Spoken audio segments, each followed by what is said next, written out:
안녕하십니까. 자, 이제 오늘부터 우리 고교 수학 총정리라는 이름으로 다항식 연산부터 고1 과정부터 고2의 미적분 과정까지를 전반적으로 정리하는 시간을 갖도록 하겠습니다. 일단 다항식 연산은 고등학교 1학년 과정에서 앞부분에 해당되는 단원이고요. 다항식 연산, 항등식과 나머지 정리, 인수분해기 총 3단원으로 나눠져 있고, 그 다음에 복소수와 2차 방정식, 2차 방정식과 부등식, 2차 함수, 그 다음에 평면좌표, 직선의 방정식, 원의 방정식, 도형의 이동, 그 다음에 집합, 명제, 함수, 합성함수, 역함수, 유리함수, 무리함수, 경우의 수, 순열조합, 이렇게 해서 고1 과정이 마무리가 됩니다. 간단하게 한번 읽어보도록 하죠. 덧셈, 동량끼리 모아서 정리한다 이 말이죠. 뺄셈은 a 빼기 b는 a 플러스 마이너스 b다. 이거는 이제 뺄셈의 정의고요. 곱셈 공식은 분배 법칙을 이용해서 정의한다. 동량끼리 모아서 정리하고 이것을 공식화시킨 게 곱셈 공식이었다. a 더하기 b 더하기 c의 제곱은 각각 제곱을 해서 다 나눠주고 두 개씩 짝으로 묶어서 2ab, 2bc, 2ca 이렇게 됐다는 거 기억하실 겁니다. a 플러스 b의 세제곱은 a 세제곱, b 세제곱을 따로 빼주고 a 2개, b 하나, a 하나, b 2개 이렇게 해서 3을 다 각각 붙여주시면 됩니다. a 마이너스 b의 세제곱은 역시 a 플러스 마이너스 b의 세제곱으로 보고 똑같이 정리해 주시면 되겠어요. a 플러스 b의 a제곱 마이너스 ab 플러스 b의 제곱은 플러스면 뿔마 뿔, 마이너스면 뿔뿔뿔로 처리가 됐었죠. 그래서 그대로 a 세제곱 더하기 b 세제곱, a 세제곱 마이너스 b 세제곱이 되더라. 자, 나눗셈 중요합니다. 다항식 a를 다항식 b, 물론 b는 0이 아닐 때로 나눴을 때 몫을 quotient q, 나머지를 remainder r이라고 하게 되면 a는 bq 플러스 r이라고 표현을 할 수가 있다. 이때 중요한 것은 차수가 되겠죠. 그래서 b의 차수, 다항식 b의 차수하고 나머지 차수를 우리가 비교를 해보면 항상 B의 차수하고 R의 차수를 비교했을 때 B의 차수가 반드시 크다라는 겁니다. 우리 실제로 수에서 12 나누기 예를 들면 5 이렇게 하게 되면 5, 2, 10에 나머지가 2가 나오죠. 이때 나머지가 성립할 수 있는 요건이 일단 기본적으로 2라는 수가 5보다 작다라는 거 우리가 알 수 있습니다. 마찬가지로 다항식에서는 이런 역할을 하는 것이 차수가 되기 때문에 항상 B라는 것은 R보다 차수가 크다라는 걸 기억을 하시면 되겠습니다. 참고로 나머지가 R이 이제 0이 될 때는 차수가 어떻게 되느냐? 이건 이제 학자들마다 정의 방법이 다르지만 일반적으로 degree of R, R의 차수를 우리가 마이너스 무한대로 보면 어떤 상황이든 다 성립을 하겠죠. 조립제법입니다. 개수만 이용해서 목과 나머지를 구하는 방법으로서 예를 들어놨죠. 앞에 있는 개수를 다 떼와서 3, -1, -4, -3 다음 x-2를 나눌 때는 0이 되는 x값을 집어넣고 그대로 순서대로 떨어뜨리고 두 개 곱해서 써주고 두 개 더해서 써주고 2, 5, 10 해서 여기다 적어주고 더해서 6 적어주고 2, 6, 12 적어주고 더하게 되면 9가 된다. 그래서 몫을 그대로 6, 5x, 3x 제곱 나머지는 9라고 쓰고 그대로 거꾸로 써주시면 됩니다. 이 형태랑 똑같다라고 보시면 되고 이것은 실제로 나머지를 우리가 계산하는 과정에서 그 아이디어를 써왔다라고 우리가 개념을 보시면 알 수가 있겠죠. 예를 들면 블라블라 이렇게 했을 때 나누기를 원래는 이렇게 해야 된다는 거예요. 그래서 원래는 3x 3x 제곱이죠. 그러면 3x 세제곱 마이너스 6x 제곱 이런 식으로 이제 계속 진행이 될 거고 그러면 5x 제곱이니까 이 앞에 있는 개수를 따는 거죠. 말하자면 원리가 그래요. 3, 5, 6 나오는 과정이 여기 있는 개수인 3, 5 이렇게 있네. 3, 5, 6 이렇게 따라오고 나머지 형태의 몫을 여기다 그대로 이제 적히는 것을 여기다 적어주고 나머지는 제일 마지막에 있는 형태로 나타나는 것을 이렇게 축약해서 나타냈다라고 보시면 되겠습니다. 아시겠죠? 그 다음 단원에서 항등식과 나머지 정리를 배웠었고요. 항등식이란 것은 x가 어떤 값이든 관계없이 항상 성립하는 등식을 항등식이라고 교과서에서 정의를 했었고, 그럼 2차 방정식이 0이다가 x에 대한 항등식이 된다는 것은 개수가 모두 다 0이 되면 된다. 그래서 일반적으로 다항식이 서로 같다, 상등에 대한 개념하고도 관계가 있다 했습니다. 예를 들면요. 다항식이 이렇게 두 개가 상등이 된다는 것은 개수가 각각 서로 같다고 정의를 했다라는 겁니다. 이렇게 표현할 수가 있고, 얘는 일반적인 형태의 다항식 상등이고 2차 방정식이 서로 상등이다라는 것도 똑같이 a와 a-, b와 b-, c와 c-가 같다라고 해석을 하시면 될 것 같아요. 자, 그 다음 미정계수법. 항등식의 성질을 이용해서 주어진 등식에서 미지수의 개수를 정하는 방법으로 양변의 동량을 개수 비교한다라고 해서 이걸 개수 비교법. 그 다음에 문자에 적당한 수를 대입해서 이제 개수를 찾아내는 방법으로서 수치 대입법이라고 1학년 때 배웠습니다. 자, 그 다음 나머지 정리인데요. 나머지만 구할 때 편리한 방법이 나머지 정리입니다.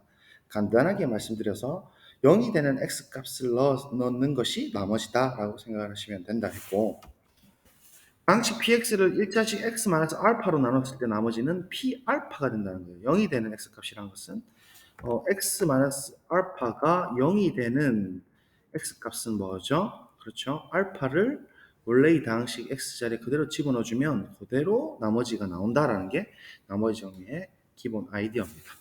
물론 이제 증명은 아주 간단하죠. px를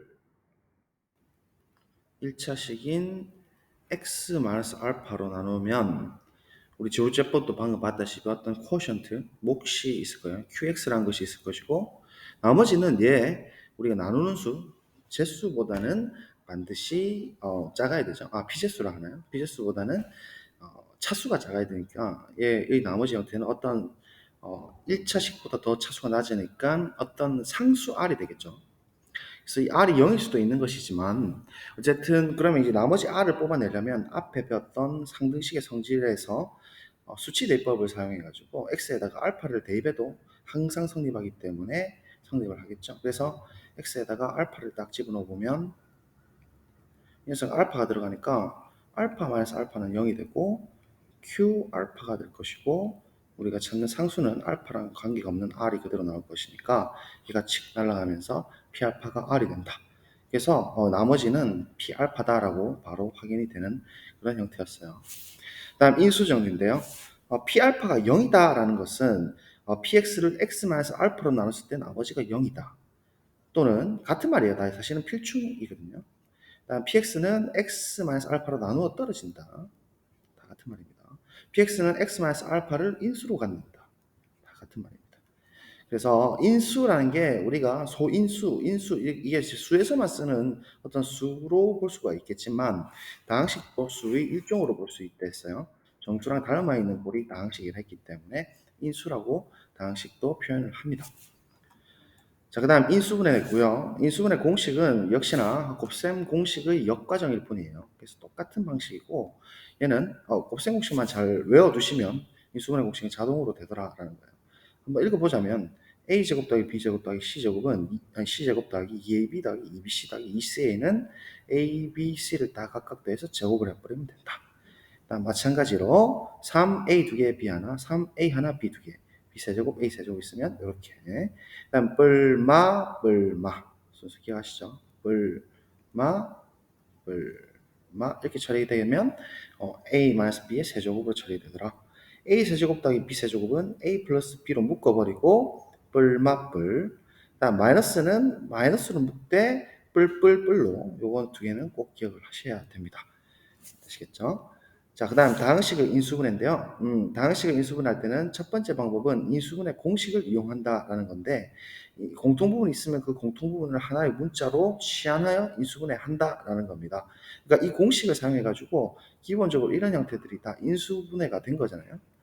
다항식도 똑같은 방식으로 x가 포함되어 있더라도 이런 식으로 인수분해를 사용한다라는 겁니다. 방법 2는 인수정리를 이용한다는 것인데, 인수정리라는 것은 왼쪽에 봤다시피 어떤 근이 되는 x값을 찾는 거예요. 혹은 근이 되는 알파 값을 찾는 것인데, 이것은 기본적으로 상수항의 약수를 찾아본다. 후보죠. 유리근의 후보 정리라고 해서 제가 증명을 한번 소개를 드렸습니다. 그래서 유리근의 후보는 플러스 마이너스 최고 개수의 약수 써드릴게요. 네, 이렇게 쓸 수 있다는 얘기예요. 그러니까 다항식이 어떤 유리수근을 갖는다면 반드시 이런 형태일 수밖에 없다라는 거고, 상세한 증명을 찾아보시면 되겠습니다. 제가 증명해놨거든요.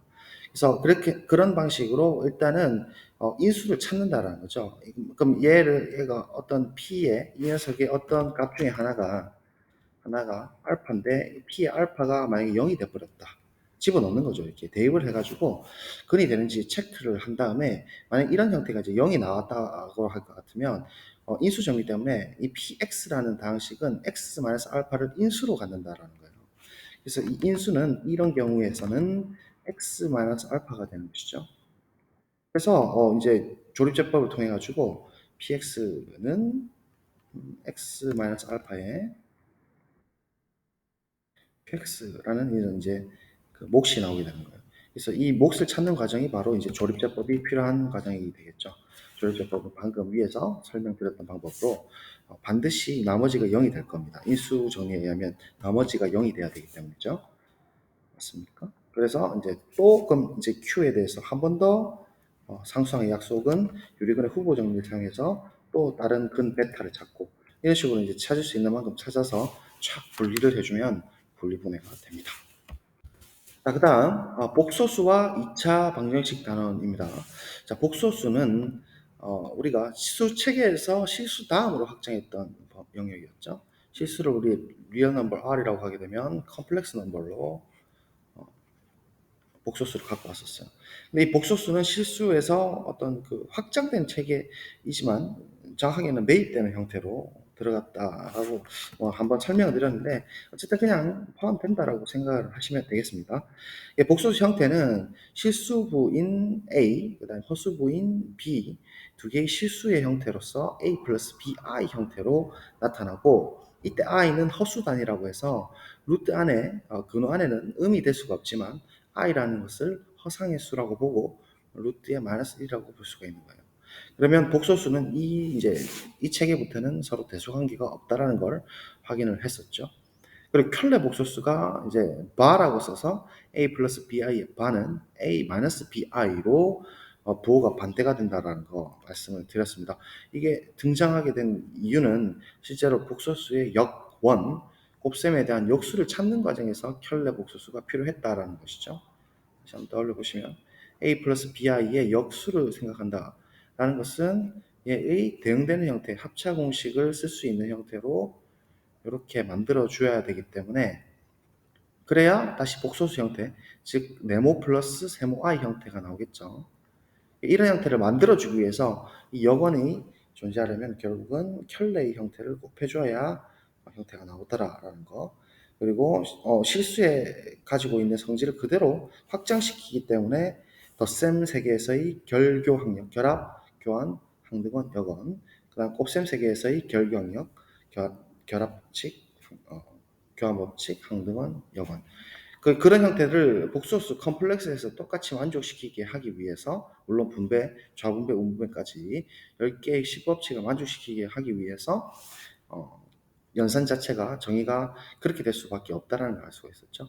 연산은 여기 지금 나타나 있지 않지만 예를 들면 덧셈에 대한 연산은 a 플러스 bi 잠깐 쓸게요.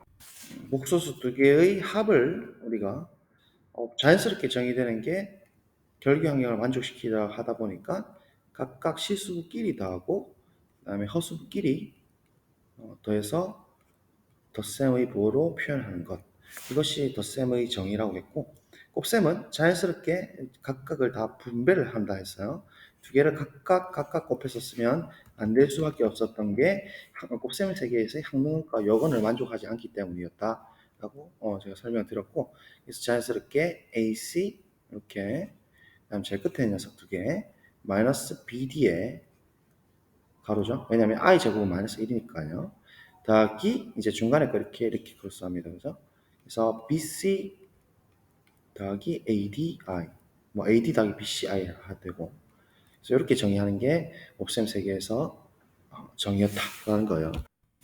뭐 구체적으로 궁금하시면 영상을 또 찾아보시면 되겠습니다. 중요한 내용이었고, 그다음 2차 방정식의 근과 계수와의 관계인데 우리 고등학교 과정에서는 복소수까지 확장했기 때문에 근도 복소수 범위로 볼 수가 있었다라는 거예요. 그래서 이제 이런 이제 그 2차 방정식이 있으면 얘는 최고 계수 a가 있고 반드시 근을 갖기 때문에 중복이 같을 수도 있겠지만 형태가 x-알파 복소수일 수도 있어요.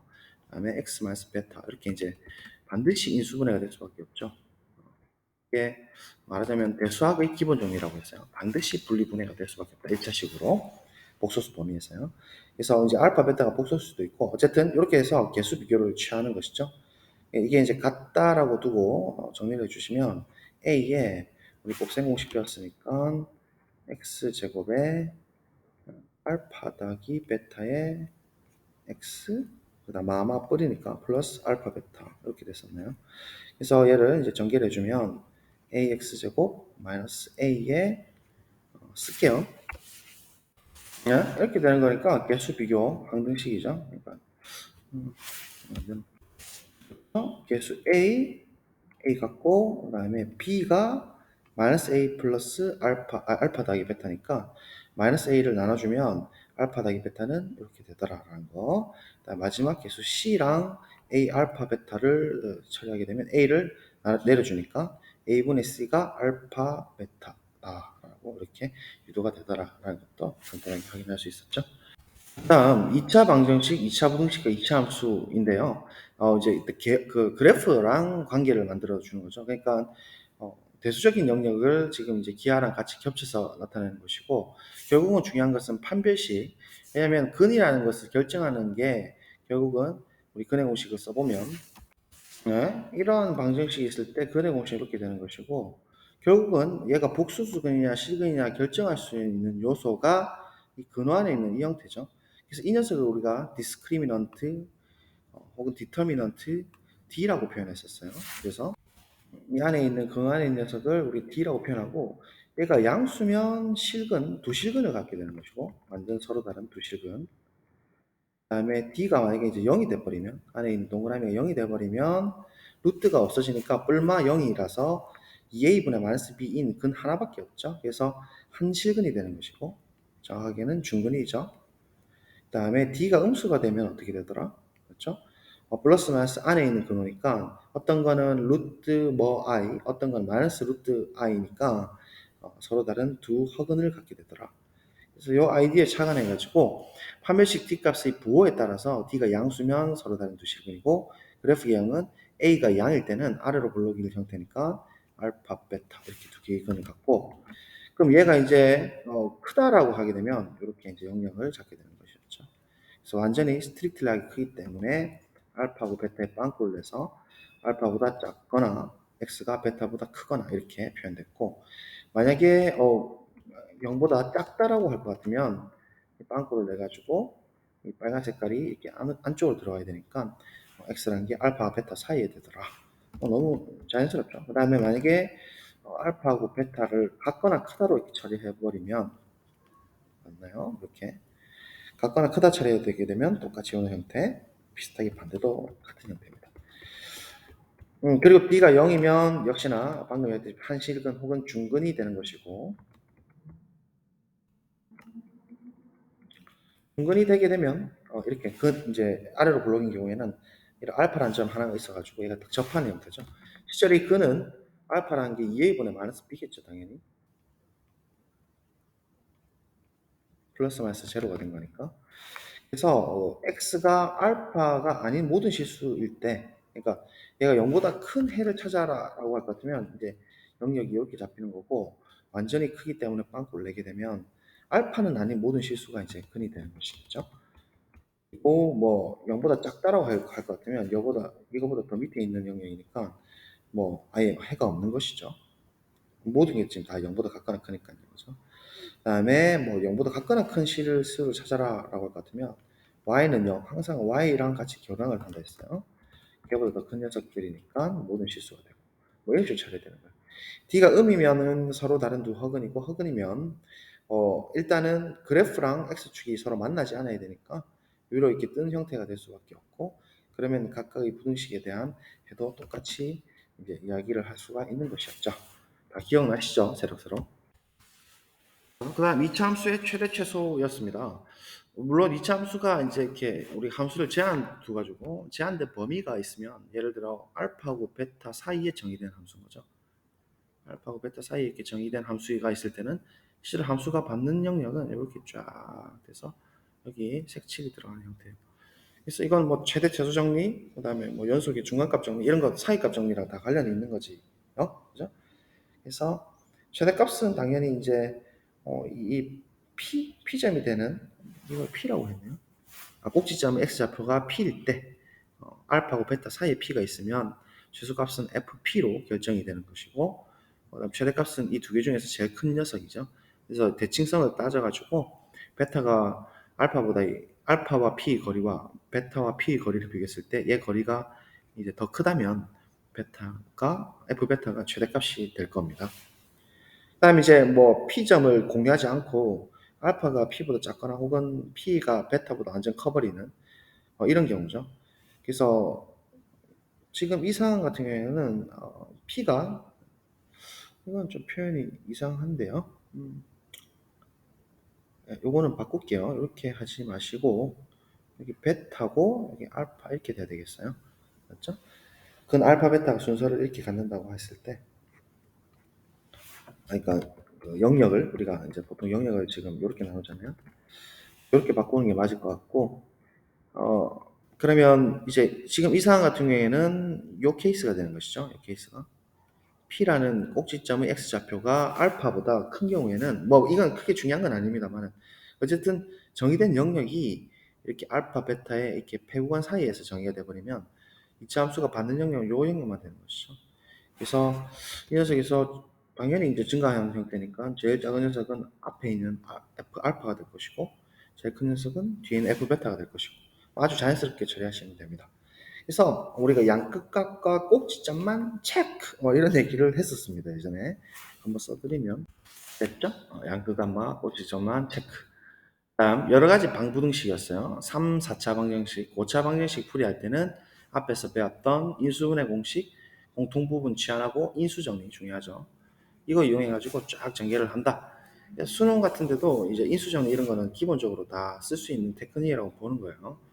연립방정식과 연립부등식의 풀이는 연립방정식 풀 때는 각 방정식을 동시에 만족하는 해, 그다음 부등식도 역시나 각 부등식을 동시에 만족하는 해를 구한다. 그러니까 뭐 예를 들면 알파 뭐 이렇게 나오고, 그다음에 두 번째가 값이 뭐 베타 이렇게 나왔을 때 공통된 영역이 실제 근이죠. 그래서 그는 알파고 x가 뭐 베타다. 뭐 이렇게 했던 거 기억하실 거예요. 여기 색칠이 들어가 있으면 여기 이렇게 잡아주면 되고, 그죠? 다음 절대값을 포함한 1차 부등식의 풀이는 a가 0보다 클 때는 절대값 x가 a보다 작다. 이거는 이제 그냥 대수적으로만 보지 마시고 항상 거리로 보셔야 돼요. 절대값 x라는 것은 실제로 x-0로 이렇게 보시는 거죠. 그러면 x하고 0이라는 수직선 상에서 거리라고 항상 해석을 하셔야 돼요. 그래서 0이라는 0점이 있고 x라는 임의의 동점이 a라는 어떤 고정된 상수보다 항상 작다라는 얘기니까 거리로 표현되는 거예요. 그래서 풀어내면 마이너스 a가 x, a 사이에 있다. 항상 사이라는 걸 기억을 해달라. a보다 크면은 작은 것보다 작고 큰 것보다 크다라고 했죠. 크다가 떨어지면 작은 것보다 작거나 큰 것보다 크다 이렇게 해서 영역이 이렇게 나타났다 라는 거 다 기억을 하실 겁니다. 증명을 한번 해볼까요? 한 개만. 예를 들어 이 형태 증명을 한번 해보면 물론 이 녀석은 뭐 가는 방향이 아니고 필충입니다. 필요 충분 조건 같은 말이라는 거예요. 자, 그러면 가는 방향 얘를 풀어본다 라고 할 것 같으면 절대값 x 양변의 제곱을 하는 거 맞죠? 가는 방향 오랜만에 한번 해볼까요? 요거 할게요. 요거 별표 할까요?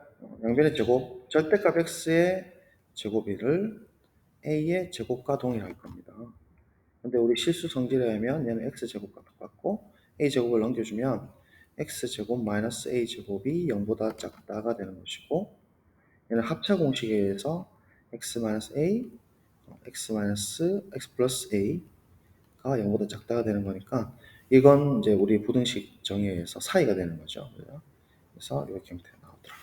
옆으로 똑같이 따라가면 되겠네요. 그죠? 그래서 필충이 다 되더라 라고 간단하게 개념도 정리했습니다.